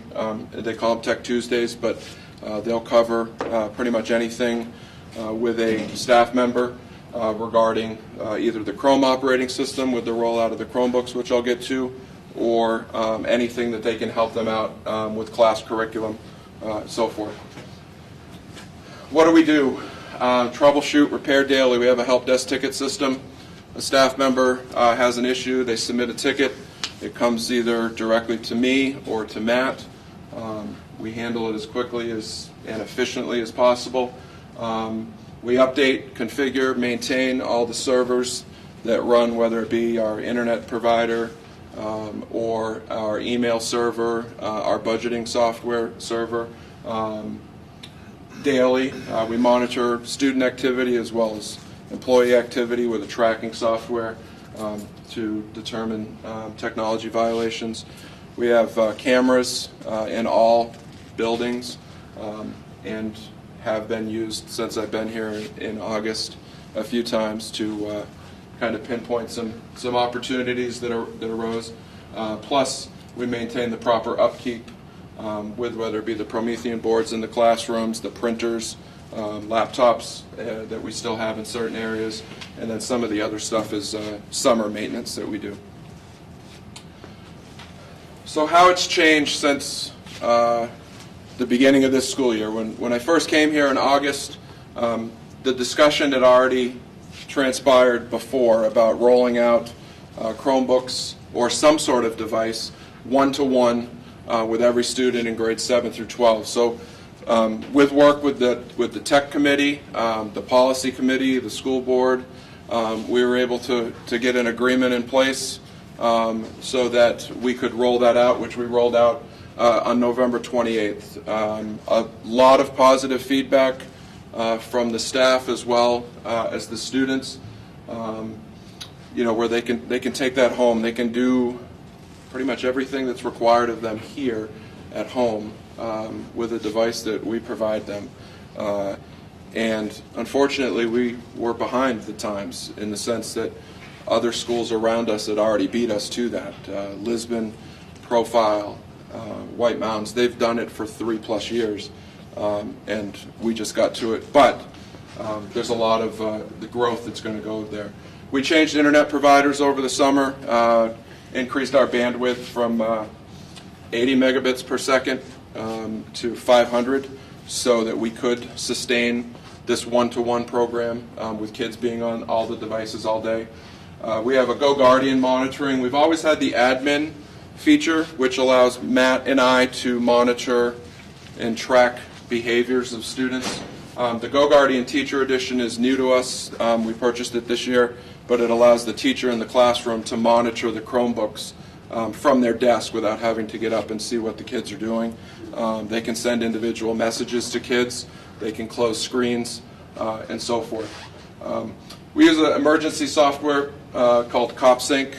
It's basically instantaneous. If somebody in the class, if an intruder came in, it's activated. Everybody, if it happens at this school, every teacher, staff member has a notification go off on their personal, their staff device, as well as all the admins in all the other schools. So the SAU, the Academy, and Lakeway would get notification, and then vice versa, so that we know to go into lockdown or secure campus. We've run testing in all schools, and it went very well already. Already talked about the Tech Tuesdays that we offer. We purchased a network mapping software. One of the things that Matt and I felt was important is we kind of have to have an infrastructure that we understand. Where does everything go? Where does everything come back from? Not a lot of the networking switches that we have in our building here are labeled. So by purchasing the software and doing what we've done, it'll help us troubleshoot faster, narrow down where the error is, and get everybody back up and running. And then back in October, we purchased some Fitbits for our fitness class to help with their competencies that they're using in the classes, that will monitor their activity. The students wear them all day, all night. It tracks their activity with steps. It tracks their sleep habits. It can track their calorie intake if they choose to put it in. And then the PE teachers utilize that information to give suggestions for hopefully a healthier lifestyle, if possible. So some of the things that we've done as a tech committee is streamlined applications that we use across the district. So one of the things that we wanted to do was to put all of the software applications, any sort of purchase that was technology related, into the technology budget. It was in department budgets, it was in classroom budgets. We wanted it all centralized. And then once we centralized it, we sat down as a committee. I worked with Amy at Lakeway to eliminate things that were no longer necessary. I'm a believer that you can do more with less if you're efficient enough and you find the right option that we need to use. So some people weren't happy with me with the decisions to make, but in order to continue to have the things that we want and that we have, you have to make sacrifices somewhere along the way. So we did eliminate some software applications. We constantly are partnering with vendors. We have multiple vendors that we purchase from. Anytime that we need a supply, it doesn't go to one vendor. It goes to 3 or 4 vendors, and then we purchase from obviously the one that's the least expensive, as long as the items are comparable. And then we continually research solutions to meet our needs, and also at the same time being fiscally responsible. I've worked with other tech directors in the North Country. Being new to position, I like to find out what other people are doing that are successful, and then how that we could implement those without kind of having to reinvent the wheel. So they've been very, very helpful. I attend tech director meetings in Gorham at NCES monthly. Matt has attended multiple IT conferences. He just came back from a couple last week on different equipment and IT professionals that he meets with. And then, as I already mentioned, Amy works with the Lakeway staff and students to help incorporate technology into the classroom. Where are we going? We got to continue to improve our network infrastructure. Our switches are approximately 5 years old. The statistics say that a switch generally is going to start to malfunction or have errors in that 5 to 7 year range. So we're on that cusp of needing to purchase new updated equipment. We got to implement a backup solution across all district servers currently. We only back up 2 out of the 6. I really believe that the third one is as important, that we stay committed to this one-to-one implementation to see how it affects our students.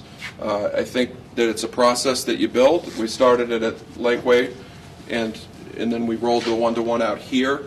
But it's not going to. You're not going to see immediate results in year one. But I think over time, and you can research.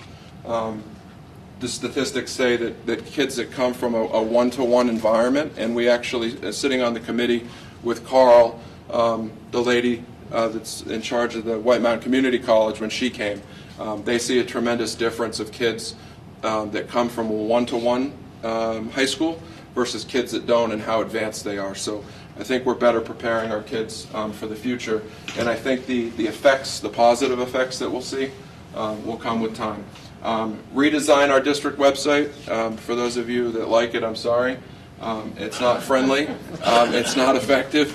And we need to find better ways to communicate with our community and also our own staff members to use it better. And then make sure that we're utilizing the resources that can best prepare them for the future. A lot of schools, college, universities today, when kids walk in, they're given a choice.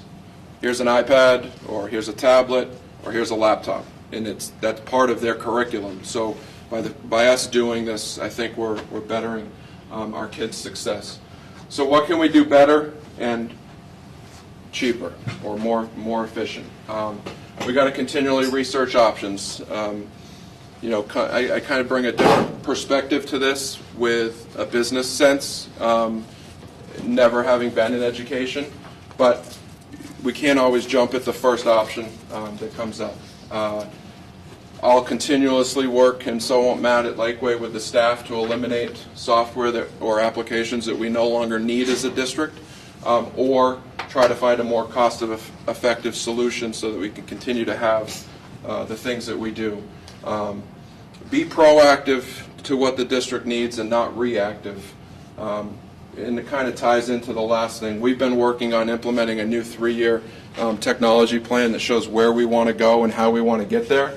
And then, obviously that, hopefully in the spring, is something that we'll bring to the school board for approval that will take us in the right direction, and we kind of have a guideline as to where we're going to go and how we're going to get there. And then with the use of technology, we can have the ability to have a paperless classroom. We already have teachers here that do this, where the days of a test on paper, it's gone. It's done on the computer. It's done on the Chromebook. They submit it electronically. It gets graded electronically. It gets sent back to them electronically. That's one way that we can use to help reduce the cost of paper, printers, so forth, is that we as a tech committee have to work with the staff members as to how they can incorporate that into their classroom. And again, we can still have all the technology that we want, but we have to cut something else. So questions? I try to keep it simple. Yeah, right now. Continuously moving target, though. Technology is never going to change. Chromebooks that we use today, they've been out for 5 years. 10 years ago, a tablet didn't exist. Apple didn't roll out their first tablet until 2010. So that's how quickly things do change. But I think we have the most cost-effective solution for our students with the Chromebooks and what they need to do to complete the curriculum here at the high school, middle school, as well as down at Lakeway. Are SATs still handwritten? I'm sorry? Are SATs still handwritten? Oh, I believe so, yes. Thanks. I'm sorry, I haven't taken those in a few years. Yes. They are, Jen said, yeah. So Will most that- of the will that be changing? There's talk, but our middle school's all online testing now, so there's talk. This is not moving fast. Most of the testing that the kids do today is all online based, for assessments.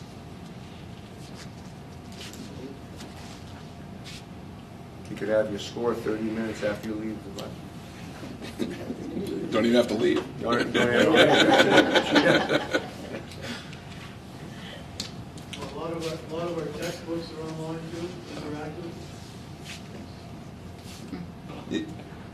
And that's a whole other topic that we can go into from a technology side. The average cost of an online textbook versus a paper textbook is about 50% cheaper.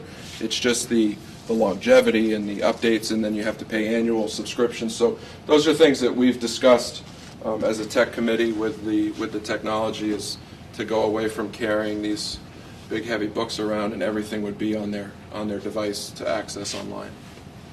So, yes.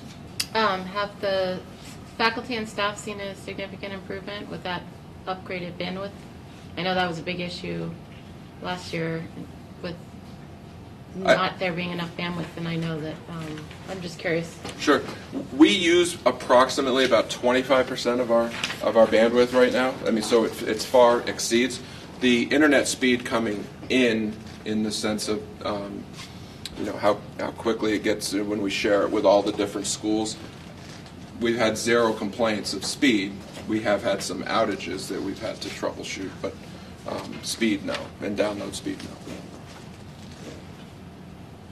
And I can't take any credit for that, so that was done before me. But you knew the answer. Well, yeah. Any other questions, folks? Gail, thank you Thank very you, much. guys. Thank you. So Steve, looking forward, as I mentioned to you earlier, in conversing with the town officials, town manager, Karen in finances, and the selectmen, they would be interested in coming here next Thursday, a week from today, to, I'm not going to say finalize things, but at least to have a discussion between them and you, or amongst them, you and the budget committee, in terms of where we are number-wise, where we think that'll translate to in terms of tax impact based on what's happened this year, and to just have kind of a general open discussion amongst us to get to a comfort level on where we think we need to be and how we need to get there. Defer to the board on how they would like to handle that. And is that something that I think that would be useful. at least a good conversation? I mean, they haven't finalized anything either per se, although they're getting closer, but I think obviously with the enormity of the challenges we have based on what happened this fall, I think that it would certainly be nice to have that discussion so that we, The 15th of May. yes, week from today, here. Yep, Is that, they're in agreement. there you go, okay. All right. Anything else tonight, Steve? Yes. No, I think just that, I know last week that the motion that was made from the committee was a $400,000 reduction. And we've looked at that. We've looked at what even further reductions look at. I mean, this isn't pleasant for anybody. We know that you're affecting people's lives and careers and everything, but we know there's a balance. There's the balance we have to work with those paying the taxes and the needs of the town, and we're open to to those conversations, and we have to figure it out together. The best approach to go. The people I've talked to are looking at $1.5 million. I've heard everything from $1.5 million to $3 million, but the people and several have contacted me are talking about $1.5 million.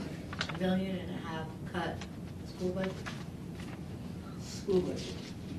Oh, I'm not arguing that point. I understand. I'm at $1 million, I've always favored the little guy and schools, as far as whether it's the road guys or firemen or whatever in schools. It really is getting to a point of, it's getting tough. Like Ralph said, I'm on a fixed budget income also, and your taxes go up for $700-800 a year, it makes a big difference. And We pay taxes too. Oh, I know that, I know that.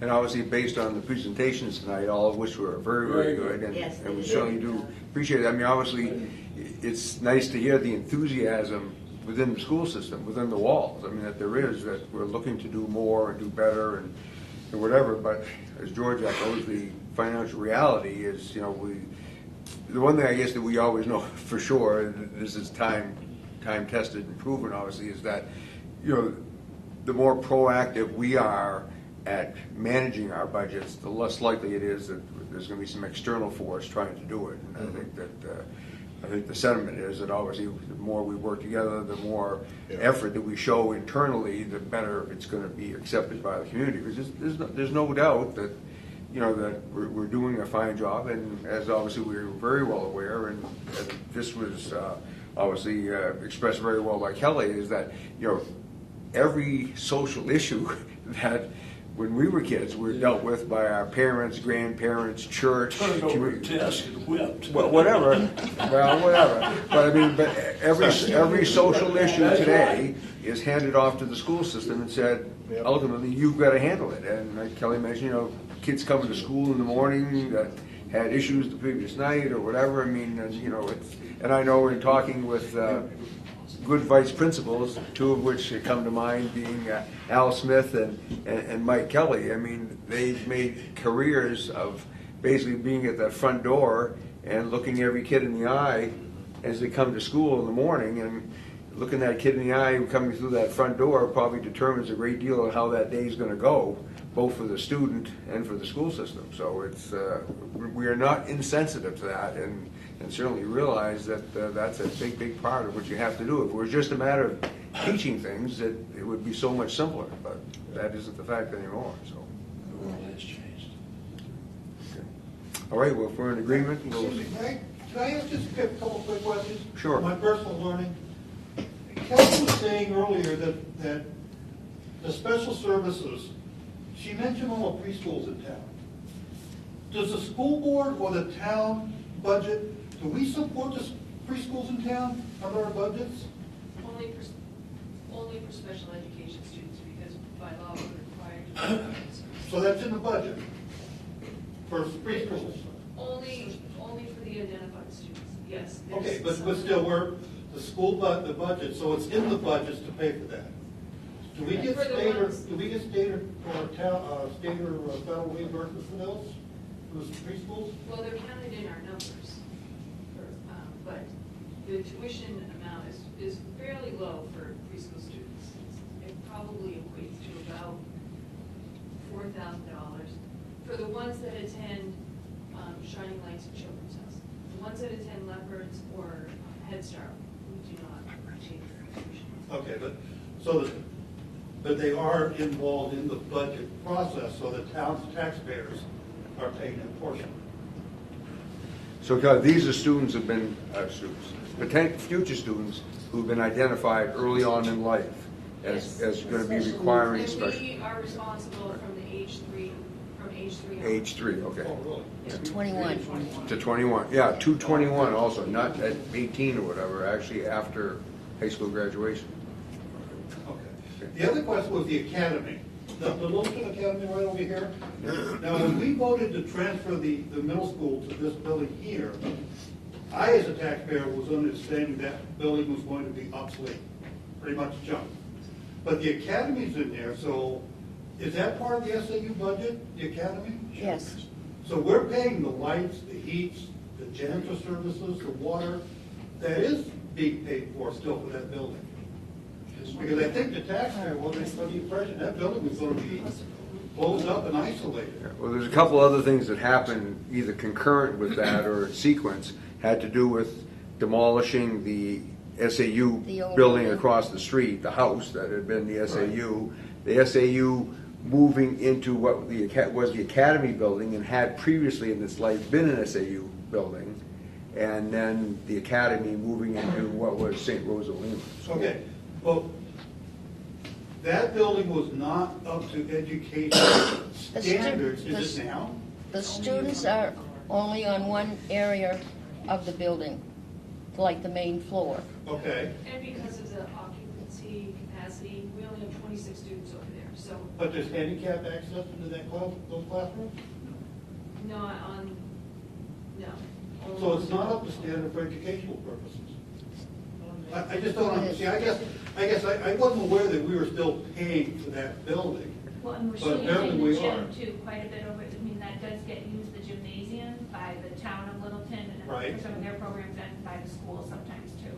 Okay, and the gymnasium can be isolated from the school. You can put a wall up there and just isolate that completely.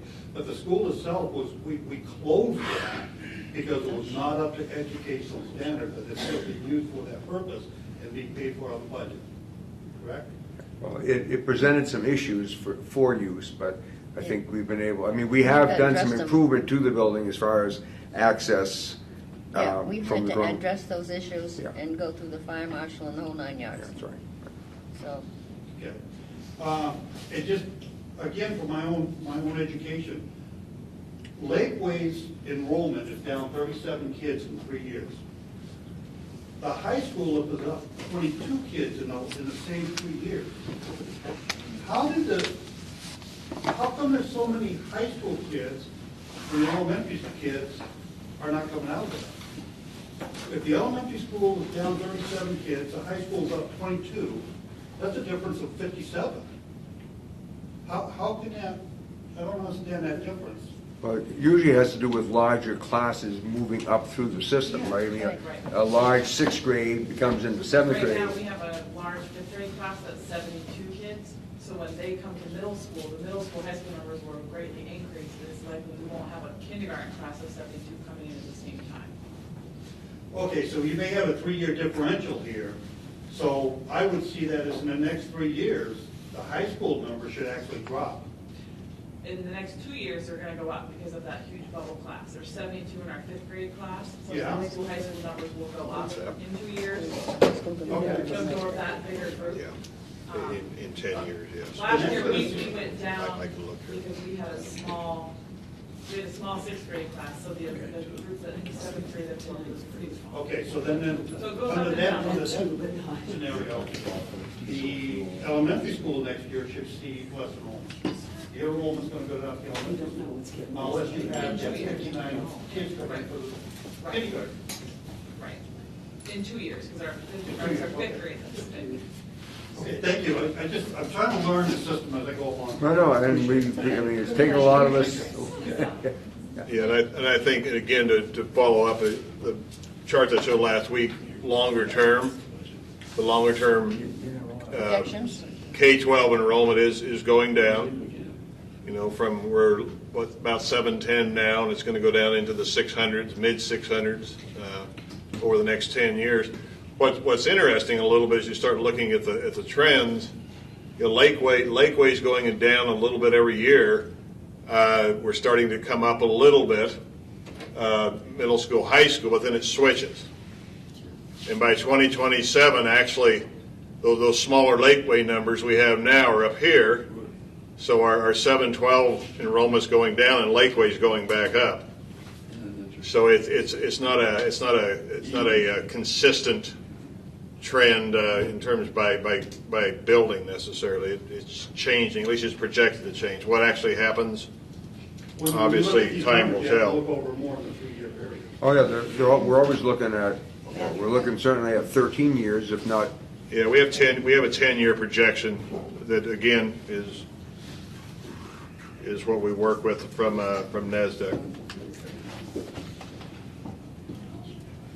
That answer the question? Yes, thank you. I appreciate that. Okay, well, thank you. Yeah, Lakeway will approach 400 students, according to this, by 2025. Secondary will be down in around 300. It's interesting trends. Okay. Well, I thank you all very much, and we look forward to seeing you next week.